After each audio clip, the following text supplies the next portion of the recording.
Ano po sabi ko sa doktor? Nung ano nito?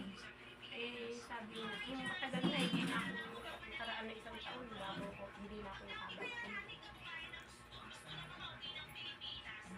Matagal sa bato, kaya pinaultrasound ako. Tapos nung buwan, binigyan ako ng antibiotic na pang isang buwan.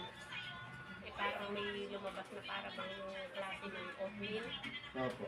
Oh, eh, hindi naman na niya ako pina-ultrasound kung naalis na. May ano pa po yung bato sa bato nyo, kaso may halo kayo, oh. Layo, oh. Kaya pala. Halo po kayo. Meron pala naman. Oh. Yun po, daliri nyo, oh.